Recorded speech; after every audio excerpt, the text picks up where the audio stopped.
మంచిది ప్రభునందు ప్రియులారా, పరిశుద్ధ బైబిల్ గ్రంథంలో నుండి క్రొత్త నిబంధన విభాగము అపోస్తులుల కార్యములు 14వ అధ్యాయం.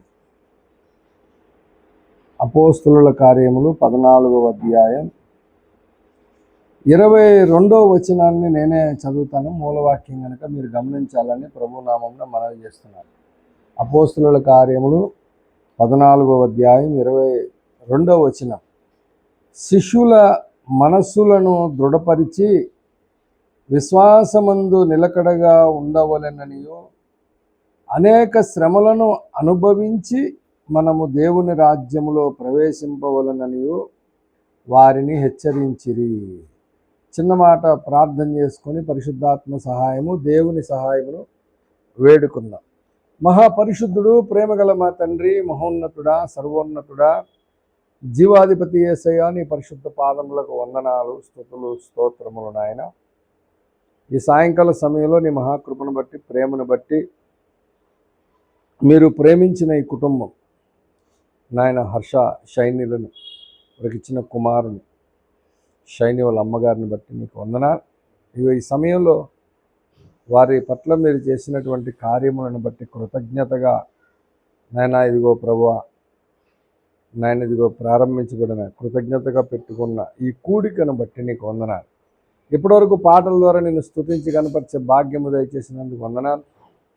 ఇదిగో నాయన, నీ నామమంతటి కంటే గొప్పదైన నీ వాక్యమును ధ్యానించుటకు సిద్ధపడుచుండగా మీ దాసుడు కడు బలహీనుడు, అల్పుడు, అపాత్రుడు, ఎన్నిక లేనివాడు, ఏమీ తెలియనివాడు, ఒట్టివాడు, మట్టివాడు, మీరే మీ ఆత్మతో జ్ఞానముతో మీరే మీ దాసు నింపి శిలువ చాటున మరుగుపరిచి మీ దాసు నోటిని నాలుకను సన్నిధించ దహించి మీ దాసు నోటిని బోరగా వాడుకొని నాతో, మాతో, మనందరితో మాట్లాడి సమస్త విషయంలో సమస్త మహిమ, ఘనత, ప్రభావాలు మీరు పొందమని, ఈ కుటుంబాన్ని బలపరిచి ఆశీర్వదించి దీవించమని మా కొరకు తరగరాని ఉన్న పరిశుద్ధ నజరుడైన యేసుక్రీస్తు నామమున ప్రార్థించి అడిగి వేడుకొనుచున్నాను పరమ తండ్రి, ఆమేన్.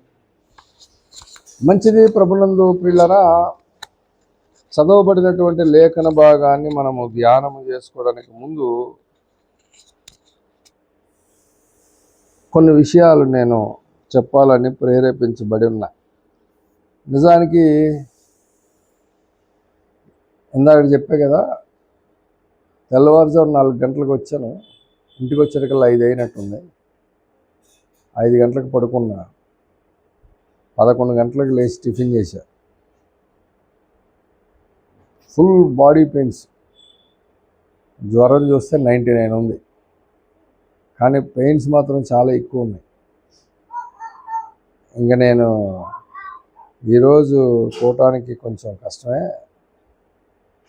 శ్రీకాంత్ పాస్టర్ గారు అలాగే వస్తున్నారు కదా, హర్షతో మాట్లాడి ఈరోజు సాయంత్రం జరిగించేద్దాం. ఎందుకంటే గ్రూప్లో కూడా పెట్టేశాం, అందరూ సిద్ధంగా ఉంటారు. మళ్ళీ ఇంకో రోజు మారిస్తే బాగోదు. హర్ష ఫోన్ చేసే టైంకి ఏం లేదు, బాగానే ఉన్నా. వస్తాను, సాయంత్రం వచ్చేస్తాం, ప్రేయర్ జరుగుతుంది. ఎంతమంది వస్తారో చెప్తాను. అందరికి ఫోన్లు కూడా చేశాను సడన్గా అన్నమాట. ఇంకా దాంతో కొంచెం కోకోనట్ ఆయిల్, ప్రేయర్ ఆయిల్, శాస్త్రీభావం రాసుకొని వెళ్ళిపోయి పడుకున్నా. టాబ్లెట్లు వేసుకొని 3 గంటలకు లేచాను. మొత్తం ఫుల్ కంట్రోల్ అయిపోయింది. 3 గంటలకి కిందకు వచ్చి రెడీ అయిపోయి ఇంకా బయలుదేరి వచ్చా. అయితే కొంచెం అలా ఎందుకు జరిగిందో తెలియదు. శరీరంలో బలహీనత అయితే ఉంది. ఎందుకంటే 3 దినాలు కేరళ రాష్ట్రం పాలక్కడ్ జిల్లాలో 7 గంటల ప్రార్థన మరి చాలా అద్భుతంగా జరిగింది. కొంచెం వాటర్ చేంజ్ అవుతుంది, ప్రాంతం చేంజ్. మరి రెగ్యులర్గా మనం ఇంటికాడ ఉండి మార్నింగ్ టిఫిన్, మధ్యాహ్నం లంచ్, నైట్ డిన్నర్ ఇవి లేవు. మార్నింగ్ టిఫిన్ చేస్తే నైట్ భోజనం, మధ్యలో ఫాస్టింగ్. అట్లా కొంచెం సైక్లింగ్ మారేడుకల్లా కొంచెం శరీరంలో బలహీనత. దేవుని మహాకృపను బట్టి మరి వచ్చిన తర్వాత కాడి నుంచి నేను ప్రార్థన చేస్తూ ఉన్నా. దేవుడైతే ఈ అపోస్తులుల కార్యాలు 14వ అధ్యాయం 22వ వచనాన్ని చెప్పాలని ప్రేరేపించాడు. అయితే ప్రభునందు పిల్లలు, ఈ వాక్య ధ్యానానికి ముందు నేను ఒక మాట చెప్తాను. ఏంటంటే, యేసు ప్రభు వారు గురించి ఆయన మనకి ఏం అనుగ్రహించాడు అనే దాని గురించి అపోస్తలుడైన పౌలు ఫిలిప్పీలకు రాసిన పత్రిక మొదటి అధ్యాయం, అపోస్తలుడైన పౌలు ఫిలిప్పీలకు రాసిన పత్రిక మొదటి అధ్యాయం 30వ వచనంలో పౌలు భక్తుడు ఇలా చెప్పాడు: క్రీస్తునందు విశ్వాసముంచుట మాత్రమే గాక ఆయన పక్షమున శ్రమపడుటయు ఆయన పక్షమునుగా మీకు అనుగ్రహింపబడెను అన్నాడు. ప్రభునందు పిల్లరా, విశ్వాసం ఉంచుట మాత్రమే గాక, విశ్వాసమైతే ఉంచుతాం కానీ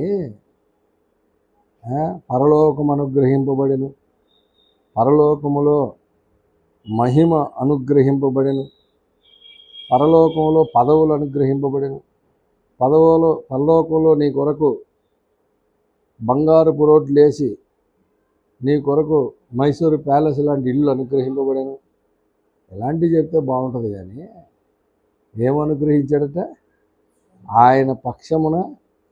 అదేంటండి, ఎవరికైనా అసలు ఇష్టం ఉంటుందా?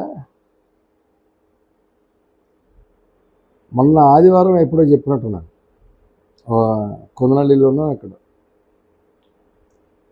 పిలిచాడట. ఏమని? ప్రయాసపడి భారం మోసుకొనుచున్న సమస్త జనులారా, నా యొద్దకు రండి, నేను మీకు విశ్రాంతిని ఇస్తానని పిలిచి మళ్ళీ ఏం చేశాడంట? మీ మీద నా కాడి. ఇదే విశ్రాంతిని ఇస్తానని పిలిచినోడివి. ఇప్పుడు ఆ విశ్రాంతిని ఇవ్వడం తర్వాత సంగతి, కానీ ముందు నా కాడి, ఆయన నా కాడి సులువుగాను నా భారము. ఇప్పుడు ఏం పెట్టాడు? కాడి పెట్టాడు, భారం పెట్టాడు. కాబట్టి ప్రభునందు పిల్లరా, ఏదో ఆయన పిలిచాడు కదా అని చెప్పని బయలుదేరి ఇక్కడికి వస్తేనేమో ఈయన కాడి మోపాడు, మళ్ళీ భారం మోపాడు. సరే వస్తే పరలోకం ఇస్తాడు, పరలోకంలో బహుమానాలు ఇస్తాడు, మహిమ అంతస్తులు ఇస్తాడు, అన్ని ఇస్తాడు అనుకుంటే, పౌలు గారేమో ఇగో మీ పక్షమున, ఆయన పక్షమున శ్రమపడుటయు ఆయన పక్షమున మీకు అనుగ్రహింపబడిన అంటాడు. అవునండి, ఈ విషయాలన్నీ నువ్వు బాప్తిజం తీసుకున్న రోజు చెప్తే బాగుండు కదా. ఆ రోజు చెప్తాను, ఆ రోజు ఎంతసేపు నరకం నేను తప్పించుకుంటావు, చక్కగా నువ్వు దేవుడు నీకు పరలోక రాజ్యం అనుగ్రహిస్తాడు, నరకాగ్ని గుణం తప్పిస్తాడు అని చెప్పి ఇన్ని కౌర్లు చెప్పి బాప్తిజం తీసుకున్న తర్వాత క్లాసుల్లో ఇప్పుడు ఏమిచ్చాడంట? విశ్వాసం ఉంచు ఉంచు ఉంచు, నీకు రక్షణ ఇస్తాడు, బాప్తిజం తీసుకో, విధేయత చూపించని చెప్పని ముంచిన తర్వాత ఆ తర్వాత చెప్తున్నాడు ఏమని? ఆయన పక్షమున. ఎవరికైనా ఇష్టం ఉంటుంది అసలు శ్రమపడడం? అస్సలు ఇష్టం ఉండదు.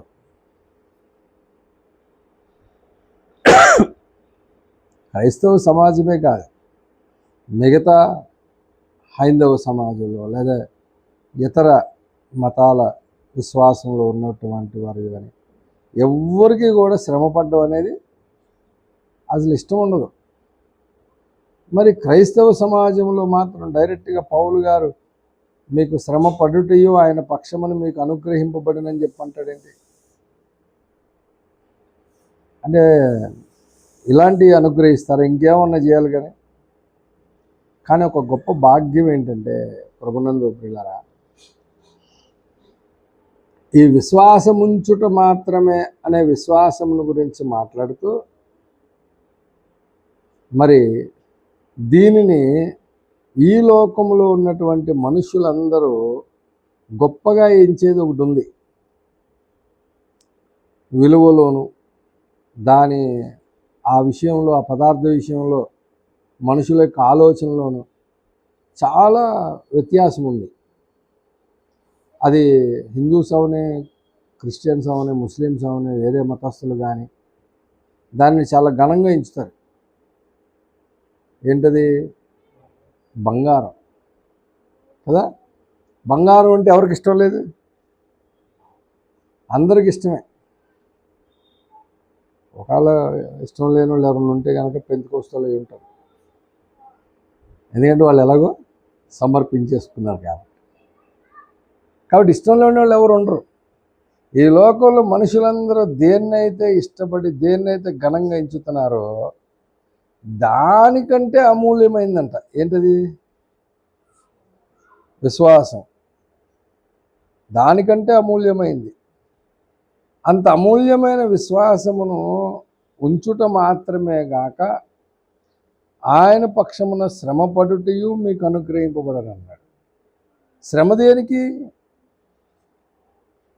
శ్రమ ఎందుకు అనుగ్రహించాలి అంటే చాలామందికి, అంటే ఇతర మతాలలో డినామినేషన్లో చాలామందికి తెలియని విషయం, ఇతర మతాలలో ఉన్న వాళ్ళకి అనుగ్రహించబడినటువంటి ఒక విషయం ఏంటంటే శ్రమ పడడము అనేది ఎంత గొప్ప భాగ్యం అంటే, అందుకనే ఓఫిరయ్య గారు ఆయన సేవకు వచ్చిన కొత్తలో ఆయన పాటలు రాసినప్పుడు ఒక పాట రాశాడు. ఏమని? మేలాయను ప్రభు శ్రమనొందుటని దాసునికెంతో మేలాయను. ఏం మేలు బాబు? ఏంటి మేలు? శ్రమ పడటం మేలా? ఏంటి మేలు అంటే? ప్రభునందు పిల్లరా, నేను బెంగళూరు వచ్చిన కొత్తలో సువార్త కూడికలకు సత్య వాక్యం చెప్పడానికి వెళ్ళినప్పుడు అక్కడ ఉన్నటువంటి వాళ్ళని అడిగేవాడిని. నాకున్న ఒక అలవాటు మీ అందరికీ తెలుసు, అది పాస్టర్ దయాసాగర్ గారి వల్ల నాకు వచ్చింది. క్వశ్చన్ వేయడు. క్వశ్చన్ ఎందుకు? మీకు ఎవరికి తెలియదు, నాకు ఒక్కడికే తెలుసు అని కాదు. క్వశ్చన్ వేయడం వల్ల ఆన్సర్ కోసం మీరు ఆలోచిస్తుంటారు, ఏమై ఉంటుంది దీనికి ఆన్సర్ అని మీరు ఆలోచించి ఒకవేళ మీరు ఆన్సర్ చెప్పలేకపోయినా నేను చెప్తాను ఆన్సర్. ఆ చెప్పిన ఆన్సరు మీ మనసుల్లో, మీ హృదయంలో ముద్రించబడుతుంది. అది ఎప్పటికీ ఇంకా మర్చిపోరు మీరు. ఆ ఉద్దేశంతో అడగడమే కానీ మీకు ఎవరికి తెలియదు, నాకు ఒక్కడికే తెలుసు అని కాదు. నాకు కూడా ఏం తెలియదు. ఎప్పుడు నేర్చుకోవడమే, నిరంతరము నేర్చుకోవడమే విశ్వాస యొక్క ఆశయమై ఉండాలి. కాబట్టి ప్రభునందు పిల్లరా, ఇక్కడికి వచ్చినప్పుడు అడిగేవాడిని, అమ్మా యేసుక్రీస్తు ప్రభువారు ఈ భూమి మీద 33.5 సంవత్సరాలు జీవించాడు. అందులో 3.5 సంవత్సరాలు సేవ చేశాడు. ఆయన ఈ మానవ జాతి కోసం తండ్రి అయిన దేవుడు భూమి మీదకి పంపిస్తే వచ్చి ఈ మానవ జాతి కొరకు ఆయన అనుభవించవలసినటువంటి శ్రమలన్నీ కంప్లీట్గా అనుభవించేశాడా లేదా అనుభవించలేదా అని అడిగితే అందరూ నాకు చెప్పిన ఆన్సర్ ఏంటంటే ఆయన అనుభవించేశాడు పాస్టర్ గారు. కంప్లీట్గా ఆయన ఎన్ని శ్రమలు అనుభవింపవలనో అన్నీ అనుభవించేశాడు యేసు ప్రభువారు. అంటే ఏం కొదువు లేవమ్మంటే అబ్బాయి ఏం లేవు, అన్నీ అనుభవించేశాడు ఆయన అని చెప్పేవాళ్ళు. అవునా, సరే అయితే ఒకసారి చూద్దాం ఉండండి అని అపోస్తుడైన పౌలు కొలసీలకు రాసిన పత్రిక 1వ అధ్యాయము, అపోస్తుడైన పౌలు కొలసీలకు రాసిన పత్రిక 1వ అధ్యాయం 24వ వచనాన్ని, ఇప్పుడు నేను మీ కొరకు అనుభవించుచున్న శ్రమల యందు సంతోషించుచు సంఘము అను ఆయన శరీరము కొరకు క్రీస్తు పడిన పాట్లలో కొదువైన వాటి యందు నా వంతు నా శరీరముందు సంపూర్ణము చేయుచున్నాను అన్నాడు. అవును కదా? అంటే ఇప్పుడు యేసు ప్రభువారు సంఘము కొరకు అనుభవించుచున్నటువంటి శ్రమలలో పడిన పాట్లలో కొదువైన వాటి యందు అన్నాడు. అంటే ఇప్పుడు కొదువు ఉన్నాయా? అన్ని కంప్లీట్ చేశాడా? అంటే యేసు ప్రభువారు ఈ భూమి మీద ఉన్నప్పుడు 3.5 సంవత్సరాల కాల సేవ పరిచర్యలో ఆయన మానవ జాతి కోసం అనుభవించిన శ్రమలన్నీ కంప్లీట్గా కాలేదు, కొంచెం కొదువు ఉన్నాయి. ఆ కొదువై ఉన్న వాటి యందు నా వంతు నా శరీరమందు సంపూర్ణము చేయుచున్నానన్నాడు పౌలు. కాబట్టి ఇప్పుడు పౌలు వంతు ఉంది, మరి విశ్వాసులు వంతు ఉందా లేదా? విశ్వాసులు వంతు ఉందా లేదా? నేను క్రీస్తుని బోలు నడుచుకొనుచున్న ప్రకారం మీరు నన్ను బోలు నడుచుకోండి అన్నాడు కదా పౌలు. ఇప్పుడు పౌలు బోలు నడుచుకుంటే పౌలు తన వంతు తన శరీరం అందు సంపూర్ణం చేశాడు. మరి నువ్వేం చేయాలి? నీ వంతు నీ శరీరం అందు నువ్వు సంపూర్ణం చేయాలా వద్దా? అంటే ఈ భాగ్యం మిగతా మతాల్లో ఉందా? అంటే దేవుని కుమారుడైన క్రీస్తు అనుభవించవలసినటువంటి శ్రమలలో పడిన పాటలలో ఆయన కొద్దిగా వదిలిపెట్టి వెళ్ళాడు. ఎందుకు అంటే నీ కొరకు నా కొరకు. అంటే ఎందుకు వదిలిపెట్టాడు? కారణం ఏంటి? సామాన్యంగా ప్రభునందు ప్రియులారా, విశ్వాసులలో విశ్వాసముంచుట మాత్రమే గాక అంటే అర్థం ఏంటి తెలుసా? విధేయత ఉంచుట మాత్రమే గాక. విధేయత అంత ఈజీయా? విధేయత చూపడం దేవునికి కానీ, లేదా వాక్యానికి కానీ, లేదా కనబడుతున్న కాపరికి కానీ విధేయత చూపడం తేలిక కష్టమా? చాలా కష్టం. విధేయత చూపలేరు. కాబట్టి విధేయత కావాలంటే దేవుడు తన కుమారుని కూడా శ్రమలకు అప్పగించాడు.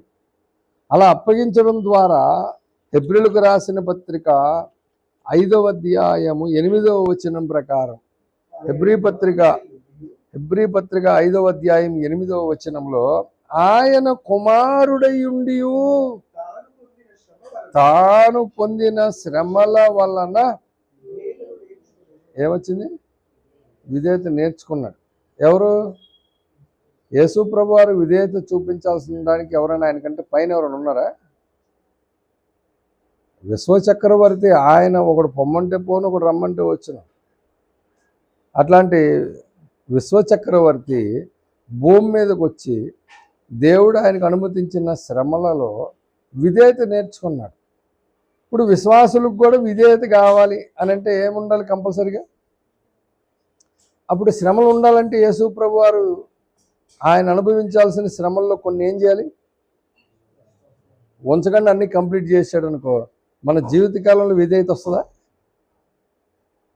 ఈ కాన్సెప్ట్తో యేసు ప్రభు వారు కూడా కొన్ని పడిన పాటలో కొదువు పెట్టాడు.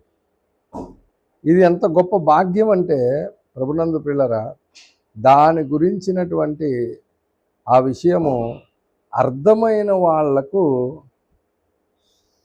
మేలాయను ప్రభు శ్రమనుందుటని దాసునికెంతో మేలాయను ప్రభు అని పాడగలడు. లేదనుకో ఏమనాలి? ఈ శ్రమల వలన కీడాయను ప్రభు. కాబట్టి ప్రభునందు ప్రియులారా, అయితే ఇక్కడ ఒక పాయింట్ ఏంటంటే, యేసు ప్రభు అనుభవించినటువంటి శ్రమలు వేరు, పౌలు భక్తుడు అనుమతించినటువంటి శ్రమలు వేరు, మనము అనుభవించవలసినటువంటి శ్రమలు వేరు. అందరికీ ఒకటే టైపులో శ్రమలు ఉండవు. ఒక్కొక్కరికి ఒక్కొక్క రకమైనటువంటి శ్రమలు దేవుడు అనుమతిస్తాడు. ఎవరికి ఏది అనుమతిస్తాడో మనకి తెలియదు. ఆయన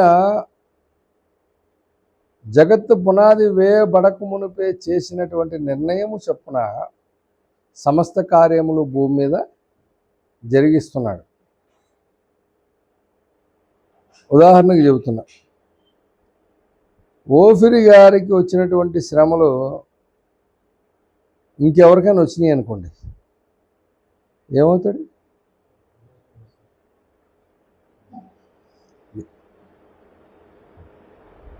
చాలామంది సేవకుల్లో ఆ పరిస్థితి ఉంది. ఓఫిరే గారికి కూడా ఆ శ్రమలు తట్టుకోలేక ఆయన కూడా చనిపోదామని డిసైడ్ అయ్యి సూసైడ్ చేసుకుందామని బయలుదేరాడట. కానీ మధ్యలో ప్రభువు దర్శించి మాట్లాడి అసలు నీ ఏర్పాటును గురించి, నీ పిలుపు గురించి నువ్వు మరీ జాగ్రత్త పడాలని చెప్పని ప్రభువు మాట్లాడితే, ఆయన ఏర్పాటు ప్రభువు చెబితే విని ఆయనే ఆశ్చర్యపోయి, నా లైఫ్లో మళ్ళీ ఎప్పుడు కూడా ఈ తలంపు ఆలోచన పెట్టను, ఎంతకంటే భయంకరమైన వచ్చినా సరే నేను నీ కొరకు ఈ భూమి మీద అవి అనుభవిస్తాను తప్ప ఈ తాటే నాలో రానివ్వనని తీర్మానం చేసుకొని వచ్చాడు. సేవ చేస్తున్నాడు. ఆయన ఒక్కడికే కాదు, దేవుని చిత్తానుసారమైన సేవ చేసే సేవకుల్లో చాలామందికి ఆ పరిస్థితి వస్తుంది. అయితే ప్రభునందు పిల్లలు అందరికీ ఒకటే టైప్ రాదు. ఓఫరి గారికి వచ్చినాయి మనకు రావు, మనకు వచ్చినాయి ఆయనకి రావు. ఎందుకు రావు అని అంటే, అపోస్తుడైన పౌలు కొరింథీయులకు రాసిన మొదటి పత్రిక 10వ అధ్యాయం, అపోస్తుడైన పౌలు కొరింథీయులకు రాసిన మొదటి పత్రిక 10వ అధ్యాయము 13వ వచనం, సాధారణముగా మనుషులకు కలుగు శోధన తప్ప మరి ఏది మీకు సంభవింపలేదు. దేవుడు నమ్మదగిన వాడు, మీరు సహింపగలిగినంత కంటే ఎక్కువగా ఆయన మిమ్మల్ని శోధింపనీయుడు. అంతేకాదు, సహింపగలుగుటకు ఆయన శోధనతో కూడా. ఈ వచనాలన్నీ చదువుతుంటే నాకు అనిపిస్తుంది, ఈ వచనాలు చదివినప్పుడు అనిపిస్తూ ఉంటుంది నాకు, విశ్వాసం ఉంచుట మాత్రమే కాక ఆయన పక్షమున శ్రమపడుటయు ఆయన పక్షమున మనకి అనుగ్రహింపబడింది. ఎందుకు బాబు ఈ శ్రమలు అని అంటేనేమో నువ్వు విధేయత నేర్చుకోవడానికని వాక్యం చెప్తాను.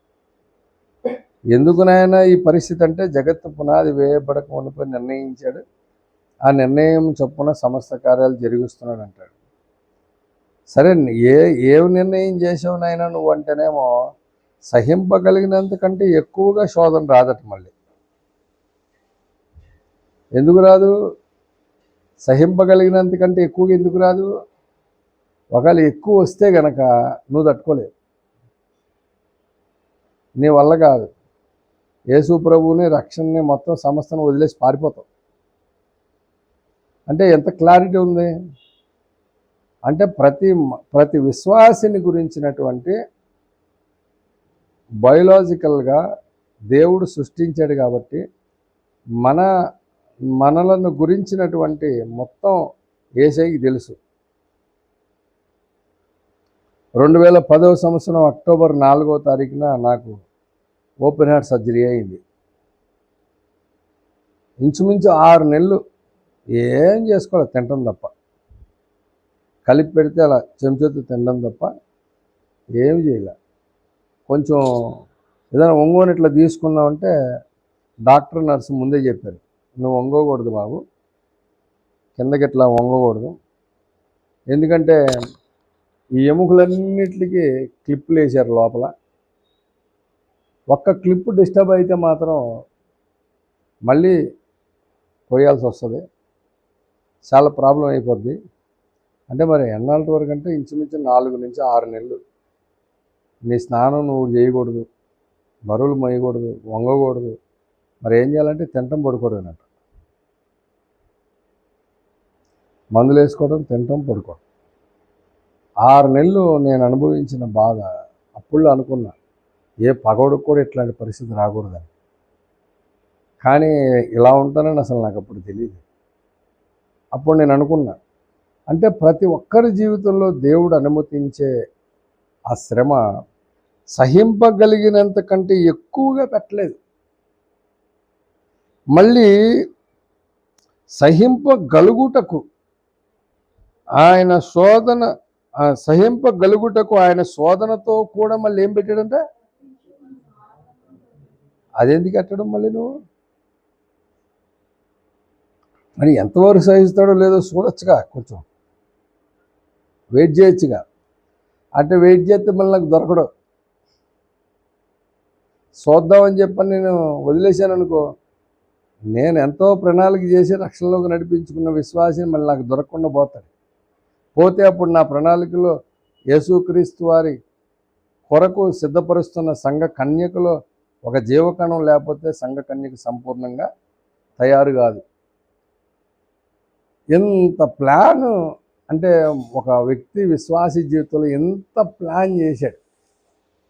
ఎంత ప్లాన్ చేసి ఆయనే విశ్వాసం ఉంచాడు. ఆయన విశ్వాసంతో పాటు శ్రమ పెట్టాడు. ఆ శ్రమలో మళ్ళీ విధేయత నేర్పించాడు. ఎందుకు నేర్పించావు అంటే నిర్ణయం చేశానన్నాడు. ఎందుకు నిర్ణయం చేసావంటే ఏమి నిర్ణయం చేసావంటే ఇదిగో ఇది నిర్ణయం చేశానంటాడు. సహింపగలుగుటకు తప్పించుకుని మార్గం పెట్టాడు. ఇంత లైఫ్లో రక్షణ పొందిన కాంచి నువ్వు బ్రతికే 30 ఏళ్ళు 40 ఏళ్ళు లేదా ఒక 50 ఏళ్ళు, ఈ 50 ఏళ్ళు నువ్వు యాత్ర పూర్తి చేసుకొని మధ్యాకాశానికి క్రీస్తుని ఎదుర్కోవడానికి వెళ్ళినప్పుడు యేసుక్రీస్తు వారు నువ్వు అనుభవించినటువంటి ఈ శ్రమల కొరకు ఆయన బహుమానము పెట్టడానికి సిద్ధపడినప్పుడు ఎలా ఉంటుందంట బహుమానం అంటే పేతురు రాసిన మొదటి పత్రిక మొదటి అధ్యాయము 7వ వచనము, నశించిపోవు సువర్ణము అగ్ని పరీక్ష వలన శుద్ధపరచబడుచున్నది కదా, దానికంటే అమూల్యమైన మీ విశ్వాసము ఈ శోధనల చేత పరీక్షకు నిలిచినదై యేసుక్రీస్తు ప్రత్యక్షమైనప్పుడు మీకు మెప్పును మహిమయు ఘనతయు కలుగుటకు కారణమగునట. అంటే ఎలాంటి విశ్వాసము? నశించిపోవు సువర్ణము అగ్ని పరీక్ష వలన శుద్ధపరచబడుచున్నది కదా, దానికంటే అంట. దేనికంటే? ఆ సువర్ణము కంటే ఏది అమూల్యమైంది? మన విశ్వాసం అంట. కానీ ఊళ్ళో వాళ్ళందరూ దేనికి అమూల్యంగా ఎంచుతారు? కానీ బంగారం కంటే ఏది అమూల్యమైంది? మీ విశ్వాసము ఈ శోధనలకు పరీక్షకు నిలిచినదై యేసుక్రీస్తు ప్రత్యక్షమైనప్పుడు ఏమిస్తాడంట? అప్పుడు మధ్యాకాశంలో దేవదూతలను పిలుస్తాడు దేవుడు. ఎవరక్కడ అంటే చిత్తం ప్రభు ఇక్కడే వెళ్ళి జీవకిరీటం పట్టురా అని అంటే, ఏం ప్రభువా దేనికి అంటే, ఇక ఈయనకి పెట్టాలి. దేనికి పెడతావు ప్రభువా? అంత గొప్పగా ఇతను భూమి మీద ఏం బతికాడు అంటే దేనికి బతకడం అండి బాబు? నేను నిత్య నిర్ణయము చేత చేసినటువంటి నిర్ణయము చొప్పున సమస్త కార్యాలు భూమి మీద జరిగించినప్పుడు నా కొరకు భూమి మీద నేనే క్రీస్తునని, నేనే దేవుడినని, నేను తప్ప వేరొకడు లేడని అంత శ్రమలో అంత బాధలో కూడా నన్ను పట్టుకునే ఉన్నారు. నన్ను విడిచిపెట్టలేదు, ఒక్క మాట అనలేదు, ఇసుక్కోలేదు. ఎంత గొప్పగా భూమి మీద నా కొరకు జీవించాడు. ఎందుకంటే నేను భూమి మీద ఉన్నప్పుడు కొండ మీద ప్రసంగంలో చేశా. నా నిమిత్తము ఏమన్నాడు? మత్తయి సువార్త 5వ అధ్యాయం 11వ వచనం అనుకుంటా.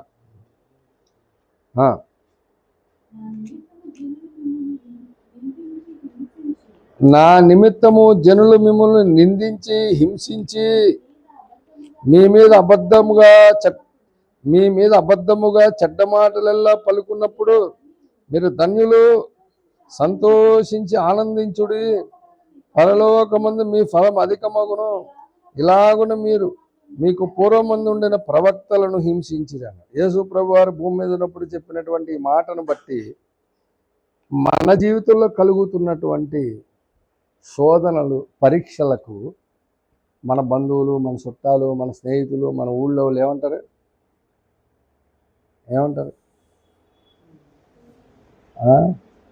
రక్షణ పొందేశావు, ఏదో జరిగిపోద్దని. ఏం జరిగింది? ఏం పొడిచావు వెళ్ళి? ఏమైనా జరిగిందా? ఈ బాధలు తప్పలేదు, శ్రమలు తప్పలేదు, శోధనలు తప్పలేదు, శరీరంలో వ్యాధులు తప్పలేదు అని ఏమంటారు జనులు? హింసించి మీ మీద అబద్ధముగా చెడ్డ మాటలలో పలుకున్నప్పుడు మీరేం చేయాలి? ఆనందించాలా? సంతోషమా? సంతోషం వస్తుందా? ఆనందం వస్తుందా? నేను చెప్తున్నాను, దూరాభారం అని చెప్పని బెంగళూరుకి తల్లిదండ్రులు బీటెక్ చదివినా కానీ దూరాభారం అమ్మా, ఎందుకమ్మా అంత దూరం, ఏదో మన ఊళ్ళోనే ఏదైనా చిన్న ఉద్యోగం చూసుకో, నిన్ను వదిలిపెట్టి మేము ఉండలేము అని అంటే, లేదు లేదు నేను ఎలాగైనా ఉద్యోగం సంపాదిస్తాను, అక్కడ ట్రైనింగ్ తీసుకుంటా కావాలంటే. విశ్వాసే బయలుదేరి వచ్చిన తర్వాత ఏదో ఒక కన్సల్టెన్సీ కూడా ఒక జాబ్ ఇప్పించాడు. ఆ జాబ్ ఇప్పించినాక వాడు ఒక 20,000 తీసుకున్నాడు. ఉద్యోగం చేసింది 3 నెలలు, చేసినోడు జీతం ఇట్లేదు. ఈయన్ని అడిగితే నాకు సంబంధం లేదంటున్నాడు. మొన్న 20,000 నాకు ఇచ్చే, నేను పీజీకి ప్రతి నెల మా అమ్మ నాన్న కష్టపడి పంపిస్తున్నారు, వాళ్ళ నాన్నగారు ఆటో డ్రైవర్ అని అడిగితే నేనేమనంటాడు. పోనీ ఆడి చేత జీతం ఇప్పించంటే వాడేమనంటాడు. ఆడపిల్ల ఇవన్నీ ఇంటికి ఫోన్ చేస్తే, సార్లే ఇంకెలగబెట్టిన సార్లే కానీ బయలుదేరా వచ్చే అని చెప్పని ఎవరు? తల్లిదండ్రులే అంటున్నారు. మరి వాళ్ళు విశ్వాసులే, ఏమో విశ్వాసే. వచ్చి చాలా ఆదివారం వచ్చి సంవత్సరం అయిపోయింది, సంవత్సరంన్నర అయిపోయింది దగ్గర ఉద్యోగం రావట్లేదు అనుకోండి. ఇంట్లో వాళ్ళు కూడా ఇలాగ అంటున్నారండి, నన్ను బలపరచట్లేదు, నా విశ్వాసాన్ని కొంగదీస్తున్నారు కానీ నా విశ్వాసాన్ని బలపరచట్లేదండి అని ఆడపిల్ల కళ్ళ నీళ్ళు పెట్టుకోండి. నాకు చాలా బాధేసింది. అప్పటివరకు ఎప్పుడు అలాగా ఎవరిని చూడలే. వెంటనే తల మీద చేయబెట్టి ప్రార్థన చేశాను, ఏం బాధపడ, మాకు ఈ వారంలో నీకు గ్యారెంటీ ఉద్యోగం వస్తాను అని సన్నిధిలోకి వెళ్ళి మోకరిస్తే పరిశుద్ధాత్ముడు నా మీదకి వచ్చి ఆ బిడ్డ కోసం, ఆ బిడ్డ మాటలు, వాళ్ళన్న మాటలు నాకు చెప్పిన జ్ఞాపకం వచ్చి నాకు కూడా ఏడుపు వచ్చేసి అక్కడే ఆ లోపల మన కొందనల్లి కాలనీ టేబుల్ దగ్గరగా ఎవ్వరు కనబడకుండా చప్పసక్యంగా మూలుగులతో బాధపడి కన్నీటితో ప్రార్థన చేశాను. వచ్చేసింది అలా. నాకు తెలియదు అసలు, నేను సామాన్యంగా కన్నీళ్ళు రావు, కన్నీళ్ళు పెట్టకూడదు, ఎందుకంటే నేనే ఏడితే మిమ్మల్ని ఏం బలపరుస్తాను. కానీ ఆ బిడ్డ మాటలకు చాలా బాధేసింది. ఎందుకు? ఇంట్లో వాళ్ళు కూడా కోఆపరేట్ చేయట్లేదు. ఇంకెవరున్నారు చెప్పుకోవడం నాకు, నువ్వు తప్ప ఆత్మీయ తండ్రి అంటే చెప్పేశాను, ఈ వారంలో వచ్చేది బాగుని. ఆ కన్నీళ్ళు చూడలేక నేను వెళ్ళి మోకరించి ఆయన మీద ఫైట్ అవుతుంది నాకు, ఎత్తావా లేదా అని. ఎందుకంటే దైవజనుడిని ఒక మాట అనేసాను, ఇప్పుడు రాకపోతే ఆ బిడ్డ ఎంత బాధపడుతుంది అని నేను ఆయనతో ప్రార్థన చేశాను. పెనుగులాడితే ఆశ్చర్యం, ఎప్పుడో అప్లై చేసిన జాబు అది మండే ఇంటర్వ్యూ పిలిచి ఫస్ట్ రౌండ్, మంగళవారం సెకండ్ రౌండ్, బుధవారం నాడు హెచ్ఆర్ రౌండ్ అయిపోయి సాయంత్రానికి అపాయింట్మెంట్ లెటర్ చేతులు పెట్టాడు. బుధవారానికల్లా ఈ వారంలో వస్తుందన్న. అసలు ఎంత కన్నీటితో ఫోన్ చేసిందంటే, అట్లా దేవుడు విరిగి నలిగిన హృదయం చూస్తాడు. ఎందుకంటే అందరికీ ఒకటే టైప్ ఉండదు శ్రమ. మన హృదయం ఎట్లా ఉంది, మన విశ్వాసం ఎట్లా ఉంది, శ్రమలో విధేయత నేర్చుకుంటున్నావా లేకపోతే ఏదో చేసినావా అనే మనస్తత్వంలో ఉన్నామనేది దేవుడు గ్యారంటీగా చూస్తాడు. ఎందుకు ఈ పరిస్థితి దేవుడు అనుమతించాడు అంటే, ఇవన్నీ చేస్తేనే కానీ అపోస్తుల కార్యములు 14వ అధ్యాయం 22వ వచనంలో ఆ మాట నెరవేరదు. అపోస్తుల కార్యాలు 14:22 మన మూలవాక్యంలో పౌలు భక్తుడు ఏం చెప్పాడు? ఏం చేయాలి? శిష్యుల మనస్సులను దృఢపరచాలి, ఇంకా విశ్వాసమందు నిలుకడగా ఉండవలెనని అనేక శ్రమలను అనుభవించి మనము దేవుని రాజ్యంలో ఇప్పుడు శ్రమ పడేవాడిని మళ్ళీ హెచ్చరిస్తాడట. దేనికి? నువ్వు ఎన్నైనా పడవు, కానీ పరలోక రాజ్యం మిస్ అవ్వద్దు, మిస్ అవ్వకూడదు. అలా మిస్ అవ్వకూడదంటే మన శిష్యుల మనస్సులను ఏం చేయాలి? దృఢపరచాలి. విశ్వాసం మందు ఎలాగుండాలి? నిలకడగా ఉండాలి. నేను ఓఫీర్ మినిస్ట్రీస్లోకి రాకముందు నేను రెండవ రాకడను గురించి విన్న సబ్జెక్టు సంఘము శ్రమల కంటే ముందే వెళ్ళిపోతుంది అని. వాళ్ళు తీసుకున్నటువంటి మూలవాక్యం ప్రకటన గ్రంథం 4వ అధ్యాయం 1, 2, 3 వచనాలు. వాళ్ళు చెప్తున్నటువంటి మాట ఏంటంటే, క్రీస్తు సంఘము కొరకు ఎంత శ్రమపడి శిలువలో మరణం పొందాడు కదా, అప్పుడు మనల్ని ఎంతగా ప్రేమించాడు. ఇదిగో ఇంతగా అని శిలువలో నా ప్రాణము పెట్టినంతగా నిన్ను ప్రేమించానని చెప్పాడు కదా. ఇంత ప్రాణం పెట్టినంతగా ప్రేమించినోడు శ్రమలకు అప్పగిస్తాడా?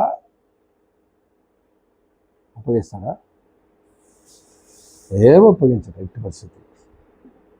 ఖచ్చితంగా దేవుడు శ్రమల కంటే ముందే సంఘాన్ని ప్రేమించాడు కాబట్టి, పెళ్లి చేసుకోవాలి కాబట్టి మధ్యాకాశాన్ని తీసుకెళ్ళిపోతాడని వాళ్ళు చెప్పే మాటలు. అప్పుడు ఓఫీర్ మినిస్ట్రీకి రాకముందు నాకు కూడా నిజమే కదా, చాలా ప్రేమించాడు కదా మనల్ని ఎందుకు అప్పు చెప్తాడు అని నేను కూడా అనుకున్నా. నాకు తెలియదు. అయితే ఇక్కడ ఓఫీర్ మినిస్ట్రీస్లోకి వచ్చిన తర్వాత నాకు అర్థమైంది. ఏమనంటే ఇర్మియా గ్రంథము 12వ అధ్యాయము 7వ వచనములో చెప్తున్నాడు ఇర్మియా, నా మందిరమును నేను మందిరాన్ని ఏం చేశాడంట? విడిచిపెట్టేశాడు. ఎవరు ఆయన స్వాస్యము? యాకోబే, ఇజ్రాయేలే ఆయన స్వాస్యం కదా. మందిరం అంటే సంఘం. సంఘాన్ని వదిలేశాడు, స్వాస్యాన్ని వదిలేశాడు.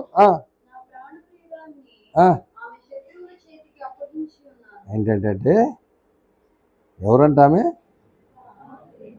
ఎవడైనా ప్రాణప్రియుడని శత్రువుడికి అప్పచెప్తాడు? నా స్వాస్యము నాకు అడవిలోని సింహము వంటిదాయను, ఆమె నా మీద గర్జించుచున్నది గనుక నేను ఆమెకు. ఎవరి మీద గర్జిస్తున్నారు? సృష్టికర్త మీద గర్జిస్తుందట. మరి దాన్ని ఎంత ప్రేమించాడంట? ప్రాణప్రియురాలట. ఏం చేశాడు? తీసుకెళ్ళి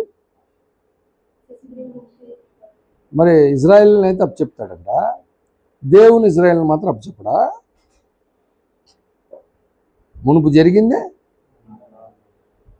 ఎందుకు కొత్త నిబంధన సంఘాన్ని ఎందుకు అప్పచెప్పాలి? కొత్త నిబంధన సంఘాన్ని ఎందుకు అప్పచెప్పాలి? ఎందుకు అప్పచెప్పాలంటే గోధుమల మధ్యలోనే గురుగులు కూడా పెరుగుతున్నాయి. అవునా? గోధుమల మధ్యలోనే గురుగులు పెరుగుతున్నాయి. ఇప్పుడు శిష్యులు వచ్చి చెప్పారు యజమానుడికి, పనివారు వచ్చి చెప్పారు, యజమానుడా ఇగో గోధుమల పంట వేసాము, మరి గురుగులు కూడా పెరుగుతున్నాయి. అంటే ఎవరు విత్తారు? సాతాను విత్తాడు. మరి తీసేద్దునా, గురుగులు పెరిగాయినా అని అడిగితే వద్దు. దేనికి? గురుగులు పెరిగితే గురుగులతో పాటు గోధుమలు కూడా వచ్చే అవకాశం ఉంది కాబట్టి రెండింటిని పెరగనే, ఏం పర్వాలేదు. ఒక దినం వస్తుంది పంట చేతికి వచ్చిన రోజు, ఆ రోజు గోధుమలను వేరుపరిచి గురుగులను అగ్నిగుండంలో అగ్నికొట్టులో వేస్తానన్నాడు యజమానుడు. ఆ యజమానుడే క్రీస్తు. ఆ పొలమే దేవుని సంఘము. దీంట్లోనే గోధుమలు ఉన్నాయి, గురుగులు ఉన్నాయి. ఇప్పుడు తీయడం కుదరదు. దీన్ని తీసి కూర్చే రోజు ఒక రోజు ఉంది, సమకూర్చే రోజు, యేసు ప్రభు వచ్చే రోజు. ఆ రోజు ఏం చేయాలనుకుంటాడో అది చేయడానికి దేవుడు ప్రతి విశ్వాసికి విశ్వాసం ఉంచుట మాత్రమే కాకుండా శ్రమపడుట కూడా అప్పగించాడు. అలాగే వీళ్ళందరూ చెప్తున్నటువంటి లాజిక్ కంటే, ప్రాణప్రియురాలను ఎందుకు అప్పు చెప్తాడు అది ఇది అని చెప్పే వీళ్ళ లాజిక్ కంటే ఓఫ్రి గారు చెప్పిన లాజిక్ నాకు చాలా బాగా నచ్చింది. అయ్యగారు పత్రికలు చదువుతున్న రోజులు అయ్యగారు పత్రికల్లో చెప్పిన ఒక లాజిక్ చెప్పాడు. ఏమనంటే, 2 రాజ్యాలు ఉన్నాయి భూమి మీద. అందులో ఒక రాజ్యంలో రాజుగారు తన సైనికులకు చెప్తున్నాడు. ఏమనంటే, చుట్టుపక్కల ఉన్నటువంటి రాజ్యములన్నీ కూడా మనకి చాలా స్నేహితులు అయిపోయారు. ఎవరి వల్ల మనకి ఎటువంటి ప్రాబ్లం లేదు. అసలు మనం చాలా హ్యాపీగా, నిశ్చింతగా, సమాధానంగా, ప్రశాంతంగా ఉండొచ్చు అని చెప్పాడు ఒక రాజుగారు సైనికులకి. ఇంకొక రాజుగారు ఉన్నాడు, తన సైనికులకు చెప్పాడు, బాబు స్నేహితుడిగానే ఉన్నట్టుండి సడన్గా ఎవడైనా యుద్ధానికి మన దగ్గర రావచ్చు. అర్ధరాత్రి వస్తాడు, తెల్లవారుజామున వస్తాడు, ముందు వస్తాడు, మధ్యాహ్నం ఎప్పుడు వస్తాడో తెలియదు. ఎనీ టైం ఎప్పుడు వచ్చినా మనం అటాక్ చేయడానికి రెడీగా ఉండాలని రెండో రాజుగారు చెప్పాడు. ఇప్పుడు మొదటి రాజుగారు చెప్పిన దాని ప్రకారం సైనికులు ఏం చేస్తారు? చెప్పు రాజేష్, ఏం చేస్తారు? శుభ్రంగా. రెండో రాజుగారు చెప్పిన దాని ప్రకారం వాళ్ళు ఏం చేస్తారు? మంచి అలర్ట్ ఎప్పుడు వస్తే అప్పుడు, అసలు కంటి మీద కునుకు లేకుండా రెడీగా వస్తే వేసేయడం అన్నట్టు ఉంటాడు. అవునా కదా? ఈ రెండిట్లో ఏది బెటరు? ఫస్ట్ ఇది బెటరా? హాయిగా తిని పడుకోవడం. హాయిగా తిని పడుకునేవాడి మీదకి శత్రువు సడన్గా అటాక్ చేస్తే లేచి కత్తి దూయగలడా? ప్రమాదంలో పడతాడా? పడ్డా? అదే రెండో రాజుగారు ఉన్నాడు, అలర్ట్గా ఉండమన్నాడు.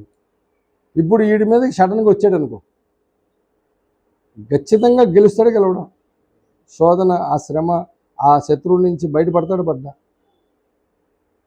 ఫర్ సపోజ్ ఎవరు రాలేదనుకున్నా, ఏమైనా ప్రాబ్లమా? అలర్ట్గా ఉంటే ఏమైనా ప్రాబ్లమా? అవును, శ్రమలు ఉన్నాయని పౌలు చెప్పాడు, యోహాను చెప్పాడు, అందరూ చెప్తున్నారు, సంఘానికి మేము చెప్తున్నాం. దానివల్ల నష్టం ఏమైనా ఉందా? శ్రమలు ఉన్నాయని చెప్పని అలర్ట్గా ఉందాం, ఒకవేళ లేవు అనుకో, ఏమైనా ప్రాబ్లమా? లేవు అని నువ్వు జోకొట్టు, సడన్గా వచ్చింది, ఏం చేస్తారు? దొరికిపో శత్రుకి. మరి అలా దొరికిపోయి మన విశ్వాసాన్ని పోగొట్టుకోవడం కంటే అలర్ట్గా ఉండి ఏ శ్రమైనా, ఏ శోధనైనా, ఏదైనా ఎదుర్కోవడానికి సిద్ధంగా. ఎందుకు అనంటే, నీ కొరకు, నా కొరకు దేవుడు సిద్ధపరిచిన రాజ్యమును స్వతంత్రించుకోవడానికి మన మనస్సులను దృఢపరచుకోవాలి. విశ్వాసమందు నిలకడగా ఉండాలి, విధేయతలో నిలకడగా ఉండాలి. ఏది వచ్చినా సరే నా దేవుడు నిర్ణయించిన నిర్ణయ ప్రకారం సమస్త కార్యాలు జరుగుతాయి. ఆ నిర్ణయించిన నిర్ణయం ఏంటంటే, నేను సహింపగలిగినంత కంటే ఎక్కువ నాకు అనుమతించడం. అసలు ఎట్టి పరిస్థితుల్లో మళ్ళీ సహింపగలుగుటకు తప్పించుకునే మార్గం కూడా. అందుకని ఓఫిరయ్య గారు మేలాయను శ్రమనందుటని దాసునికి మేలాయన్ అని చెప్పి రాసిన ఆయనే మళ్ళీ ఇంకో పాటలో రాశాడు. ఇంకొక సాంగు, రెండో రాకడలో యేసు ప్రభు వారు చేసినటువంటి మధ్యాకాశంలో ఆయనకు అనుమతించేటువంటి ఆ మహిమ కిరీటమును గురించి మాట్లాడుతూ ఆయన అన్నాడు ఒక మాట, ఆ తీర్పు దినమందు నన్ను మెచ్చి నీవు ఆ నీతి మకుటంబు నాకియగా, ఆ తీర్పు దినమందు నన్ను మెచ్చి నీవు ఆ నీతి మకుటంబు నాకియగా, నావికుడవై నన్ను నడిపించు నీకే ధరింపజేతును ఆ మకుటమున్, నావికుడవై నన్ను నడిపించు నీకే ధరింపజేతును నా మకుటమున్, స్తుతింతును నిన్ను భజింతును, స్తుతింతును నిన్ను భజింతును, కృతజ్ఞతాస్తుతులర్పింతును. అడుగులు జారగా నీయక నన్ను వేయింబగలు కాచిన నా ప్రభు కికని నైవేద్యము. అంటే ఇప్పుడు దాంట్లో అన్నాడు ఒక మాట, ఏమని? నావికుడవై నడిపించు నీకే ధరింపజేతు. ఎవరు నడిపించారంట? నావికుడవై ఎవరు నడిపించారు? నేను విశ్వాసికున్న కొత్తలో నేను ఒక బుక్ చదివా, చిన్నది, విశ్వాసం అనే ఒక బుక్. అందులో అది నిజంగా జరిగిందో లేకపోతే అది స్టోరీ రాశాడు నాకు తెలియదు, కానీ ఒక భక్తుడు చాలా శ్రమలో, తట్టుకోలేనంత శ్రమలో ప్రార్థన చేసుకోవడానికి సముద్రం ఒడ్డుకి వెళ్ళాడట. చాలా కన్నీటితో ప్రార్థన చేశాడట. ప్రభువు ఆయన హృదయంలోకి శాంతిని, సమాధానమును పంపించాడు. నెమ్మది వచ్చింది హృదయానికి. అమ్మయ్య, దేవానికి స్తోత్రం అనుకొని మళ్ళీ తిరిగి ఇంటికి వెళ్తున్నాడు సముద్రం దగ్గర నుంచి. అప్పుడు ఈయన వచ్చిన దారిలో 2 కాళ్ళ అడుగులు బడి ఉన్నాయట.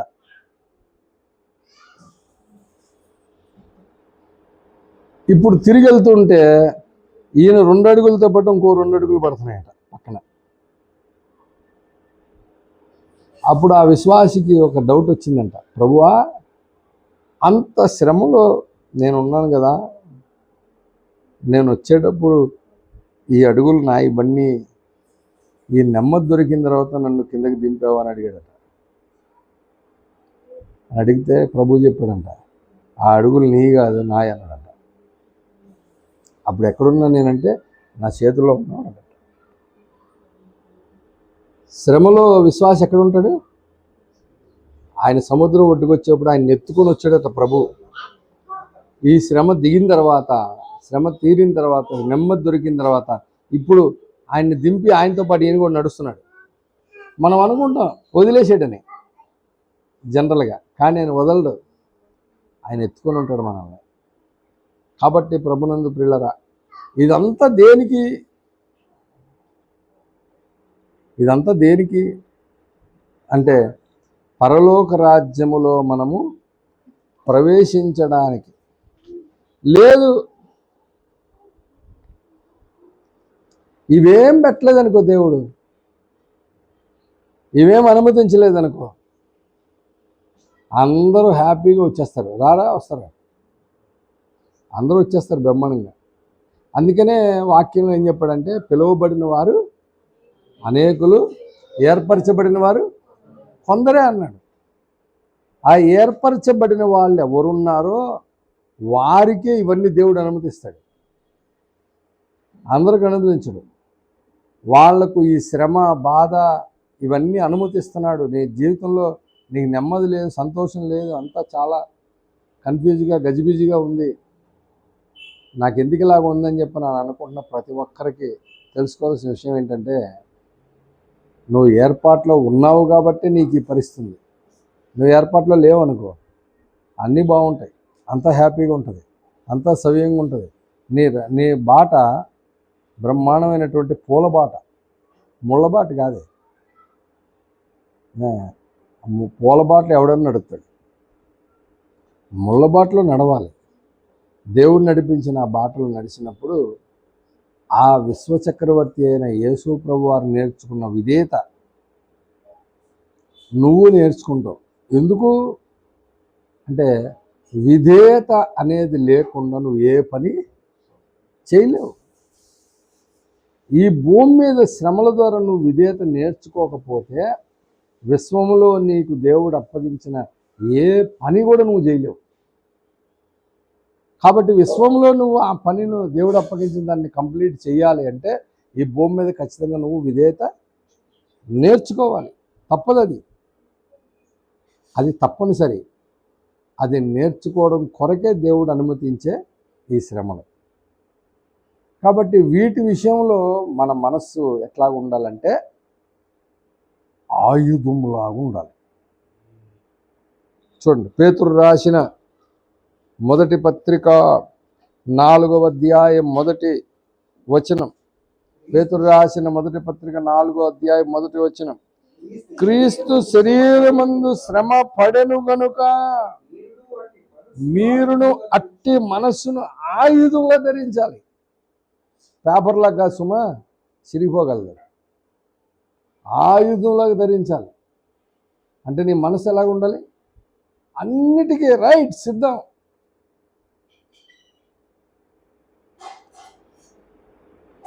నాకు తెలిసి చాలామంది నేను ఇందాక పాడిన పాట పాడరు త్వరగా. ఏం పాడాను పాట?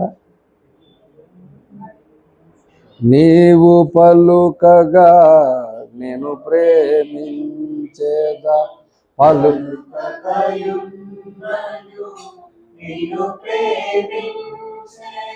పలకపోతే ప్రేమించాలా?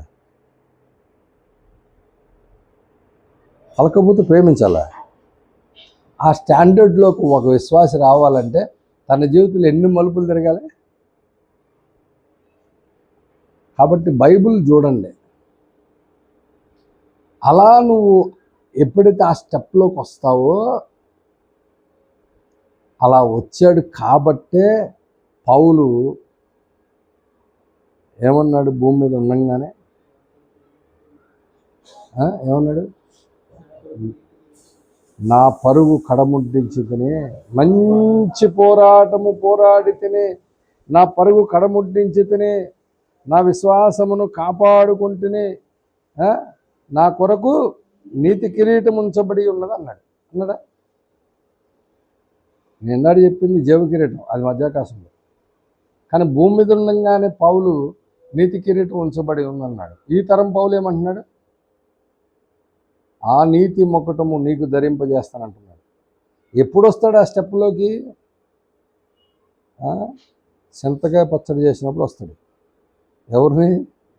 మనల్ని వేసి రోడ్లో దంచితే ఆ స్టెప్లోకి వస్తాడు. మామూలుగా రాడు. మామూలుగా నువ్వు నువ్వు కనబడితేనే ప్రేమిస్తా, కనబడకపోయినా నువ్వు పలికితేనే ప్రేమిస్తా, పలకకపోయినా అనే స్టెప్లోకి ఎప్పుడు వస్తాడు? ప్రతిదీ నాకు నేనేమనుకుంటా జరిగిపోవాలనుకునేవాళ్ళు ఆ స్టెప్లో ఉంటారు. అది ఆ స్టెప్ రావడం చాలా కష్టం. ఎప్పుడైతే ఆ స్టెప్లోకి వస్తాడో అప్పుడు కనబడుతుంది. పౌలుకి కనబడింది నీతి కిరీటం. అవునా? ఈ తరం పౌలుకి కనబడింది ఆ నీతి కిరీటం. దావీదు భక్తుని జీవితంలో అభిషేకము పొందిన నాట నుండి తన జీవిత కాలం అంతా ఎన్ని శ్రమలు అనుభవించాడు? అన్ని శ్రమలు అనుభవించిన ఆయనకి ఆ శ్రమల గుండా నడిచి వెళ్తూ వెళ్తూ వెళ్తూ వెళ్తూ వెళ్తూ అంది వేలో చూశాడట. కీర్తన గ్రంథం 16వ కీర్తన 6వ వచనం చూశాడట. ఏం చూశాడు? మనోహర స్థలములలో నాకు పాలు ప్రాప్తించెను, శ్రేష్టమైన స్వాస్యము నాకు. ఎక్కడ? ఏ స్థలములలో? ఎప్పుడు చూశాడు అది? దావీదు జీవితంలో ఒక్కనాడైనా మీరు ఆలోచించండి. తన జీవితం అభిషేకం పొందిన నాటి నుంచి ఎలా ఉంది? నేను చాలాసార్లు చాలా విషయాల్లో బాధపడ్డా. దేవుడు నాకు ఇట్లాంటి శ్రమలు అనుమతించాడేంటి? పెళ్ళైన తర్వాత కలిగినటువంటి శ్రమలను బట్టి కనీసం ఎక్కడికి బయటికి కూడా తీసుకెళ్ళలేని, కనీసం ఏం కొని తెచ్చవలేని ఫైనాన్షియల్ ప్రాబ్లమ్స్, ఎన్నో ఇబ్బందులు పడ్డా. అవన్నీ తలంచుకున్నప్పుడు చాలా బాధేసేది. ఏడిస్తే పెళ్ళైన ఎదురుగుండా ఇంట్లో ఏడిస్తే ఆమె ఏమనుకుంటుందో, నన్ను కన్న తల్లి నేనంటే చాలా ఇష్టం, మళ్ళీ ఆమె ఏడుస్తూ ఉంటే ఆమె ఏమనుకుంటుందో, ఎంతో కష్టపడిన చిన్నప్పటి నుంచి మంచి వర్షం వచ్చినప్పుడు వర్షంలో నుంచి ఏడుస్తున్నాను. నేను తెలిసేది కాదు కదా. కానీ బైబిల్ చదివి చదివి చదివి చదివి చదివి నాకు అర్థమైంది. వరే నువ్వన్నా కనీసం మీ ఆవిడతో కొన్ని రోజులు ఉన్నావు. ఇలా పెళ్లి చేసుకోవడం లేదు. మేకాలని దావీదు చంపడానికి సౌలు గారు పంపిస్తే భార్యే పంపించేసింది, ఇప్పుడు కాకపోతే రేపైనా నువ్వు చనిపోయే అవకాశం ఉందనైనా నువ్వు బయలుదేరని. తప్పించుకొని పారిపోయాడు. అల్లుణ్ణి కావాలని కూతురు తప్పించిందని ఆ కూతురికి వేరేవాడిని ఇచ్చి పెళ్లి చేశాడు సౌలు.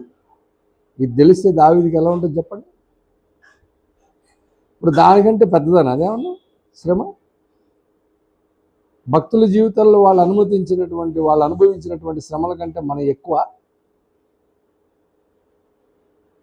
అలా వాళ్ళు దాన్ని ఎప్పుడూ కూడా అలా ఎంచుకోలేదు, ఎప్పటికప్పుడే విరిగి నలిగిన హృదయంతో ఉన్నారు. కాబట్టి యెహోవా ఆసన్నుడుగా ఉన్నాడు. ఆ విరిగి నలిగిన హృదయంతోనే దేవుణ్ణి వెంబడించారు. కాబట్టే భూమి మీద ఉండగానే పరలోకంలో కలిగే బహుమానాన్ని చూసేశారు. కానీ మనం ఏమంటామంటే ఆ తర్వాత సంగతి సార్, ముందు ఇక్కడ సంగతి చూడండి సార్, ముందు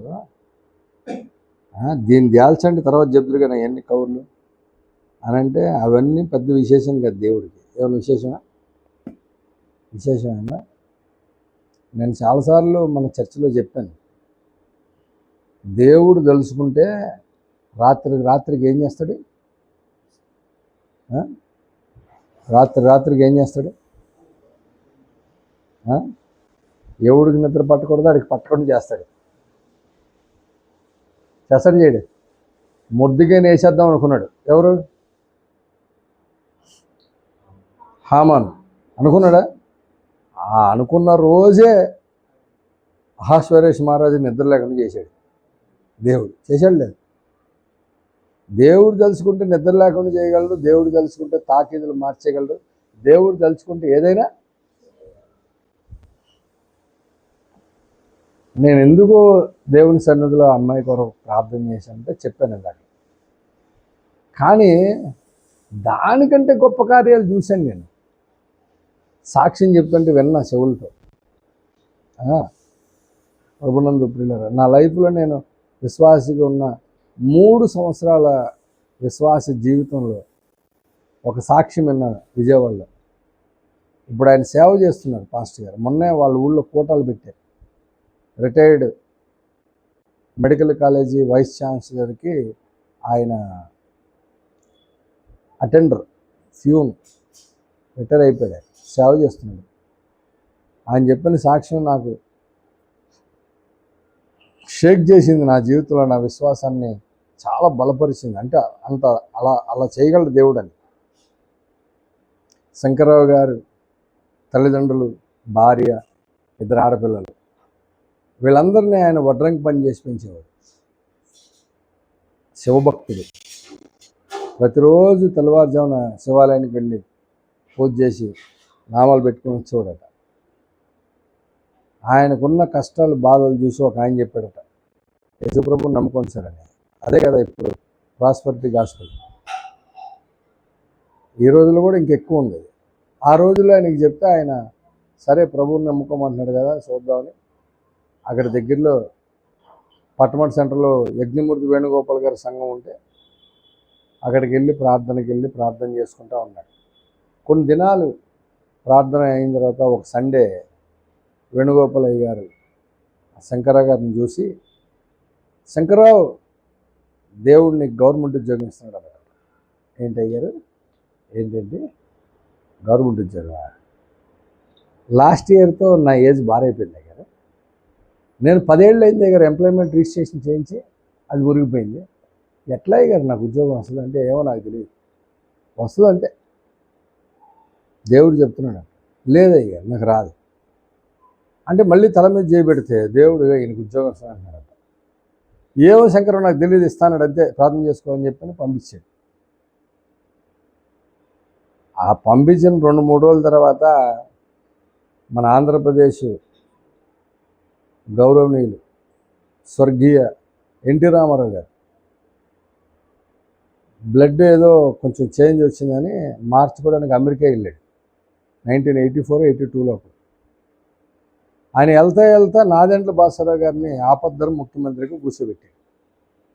ఈయన ఎక్కడమే ఆయన పాపులర్ అవ్వడం కోసం. ఆయన కూడా లేనట్టున్నాడు, ఇప్పుడు ఉన్నాడో తెలియదు, లేడు కదా. ఏజ్ అయిపోయిన వాళ్ళకు 2 సంవత్సరాలు పెంచుతున్నాను రాసి జీవం రిలీజ్ చేశాడు. అసలు ఆ జీవో చూడంగానే శంకరరావు గారికి చాలా ఆనందం వేసింది.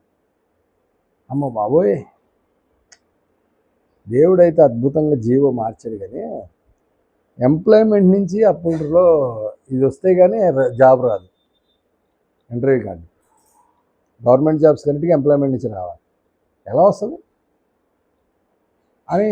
సరే చూద్దాంలే, దేవుని స్తోత్రాన్ని ప్రార్థన చేసుకుంటున్నాడు. ఆ నెక్స్ట్ వీక్లో ఎంప్లాయ్మెంట్ నుంచి ఇంటర్వ్యూకి రమ్మని కార్డు వచ్చింది.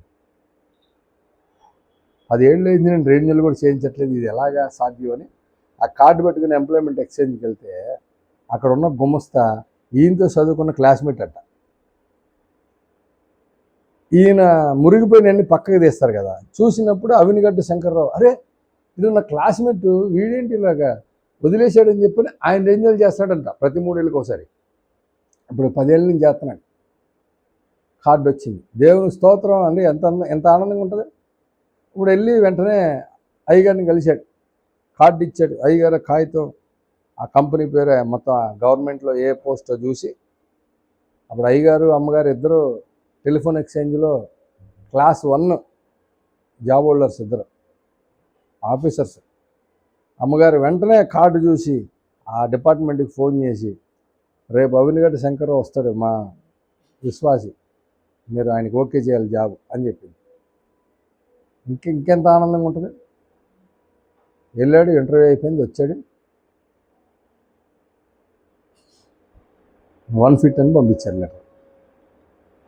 అదేంటిది, అమ్మగారు ఫోన్ చేశారుగా అంటే అన్ఫిట్, నువ్వు ఈ జాబ్కి నువ్వు యోగ్యుడు కాదని వచ్చింది లెటర్.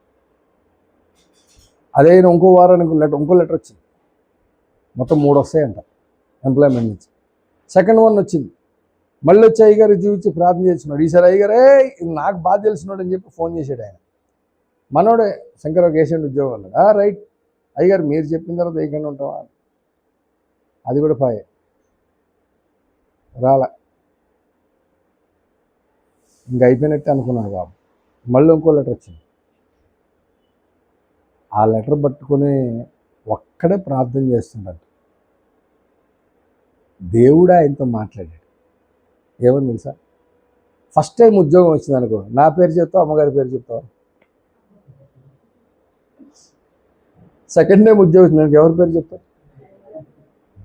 అరే నేను ముఖ్యమంత్రిని బాగా చేసేటరా నీకోసం, ఎంత ప్లాన్ చేసి నేను ఇంత చేస్తే, తాకీదులు మారిస్తే నువ్వేమో ఆడిపేరు ఇడిపేరు చెప్తే ఎట్లా. ఈ ఉద్యోగం నీకు ఇస్తా, మాట్లాడకుండా ప్రార్థన చేసుకుని వెళ్ళన్నాడు. అప్పుడు ఈయన ఏంటా జాబ్ చూస్తే మెడికల్ కాలేజీలో వైస్ ఛాన్సలర్కి ఫ్యూను. అసలు దానికి సంబంధించి క్వశ్చన్లు ఏం అడుగుతాడో చదివి చదివి చదివి రాత్రంతా బట్టి పొద్దున్నే ఎంటర్వ్యూడు. ఆయన అడిగినటువంటి దేనికైనా చెప్పాలని చాలా స్ట్రిక్ట్గా వెళ్ళాడు. వైస్ ఛాన్సలర్ గారు లోపలికి పిలిచాడు. ఏం పేరు అన్నాడంట, చెప్పాడు. ఇంట్లో ఎంతమంది ఉంటారు అన్నాడంట. నేను, మా అమ్మ, మా నాన్న, మా ఆవిడ, 2 ఆడపిల్లలు సార్. ఏం చేస్తుంటావు, వడ్రంగి పని చేసి అనిపించున్నాను సార్. ఓకే, నేను ఇంటర్వ్యూ అయిపోయింది, వెళ్ళిపోన్నాడంట. ఏంటిది, ఎంత కష్టపడి చదివితే ఒక్కటి కూడా అడగలేదు, ఇది కూడా పాయి అనుకుని ఇంటికి వచ్చాడు. 15 రోజుల తర్వాత అపాయింట్మెంట్ లెటర్ వచ్చింది. దేవుడు చేసే కార్యాలు మనం నమ్మికించినప్పుడు మన నోటి నుంచి వచ్చే మాటలు మన పట్ల ఏమైనా జరిగినాయి. అందుకనే యోబు భక్తుడు మాట్లాడిన మాట, విశ్వాసులైన వాళ్ళు ఎవరు మాట్లాడతారో, యోబుని ఆశీర్వదించిన దేవుడు వాళ్ళని నాకు ఆశీర్వదిస్తాడు 2 అంతలుగా. ఏమన్నాడు, యోబుకి కలిగినటువంటి శ్రమను బట్టి యోబు ఏమన్నాడు, 6వ అధ్యాయము యోబు గ్రంథం చివరి మాట ముగించేస్తున్నా. అమ్మా 6వ అధ్యాయము 9వ వచనం,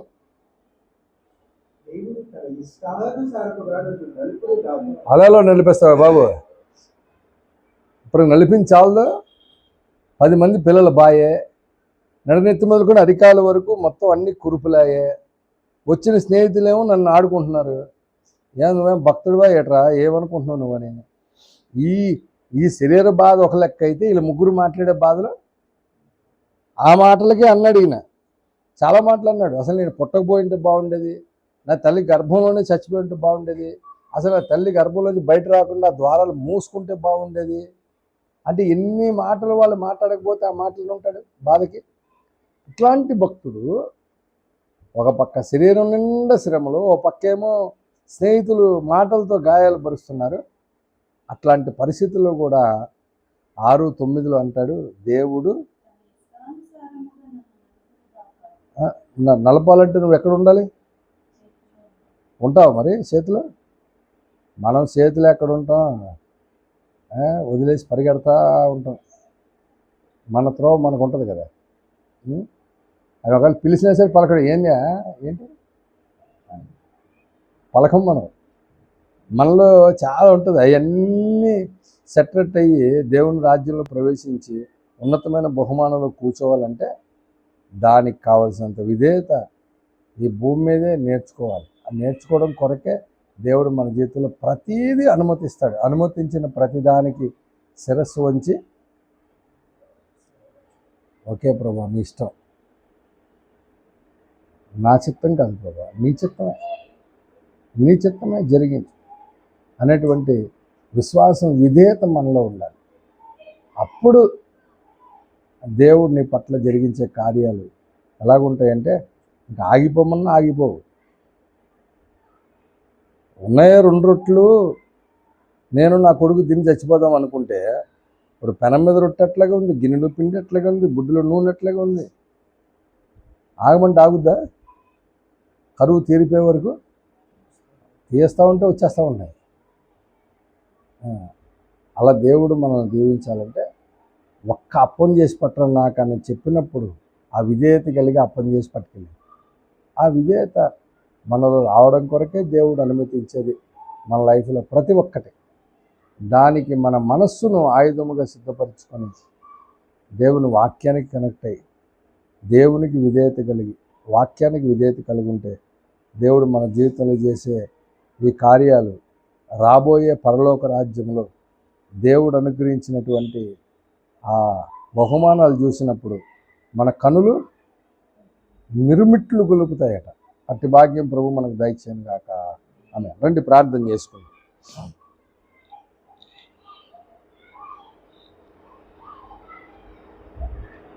విన్న వాక్యమును బట్టి ఎవరైనా ప్రేరేపిస్తే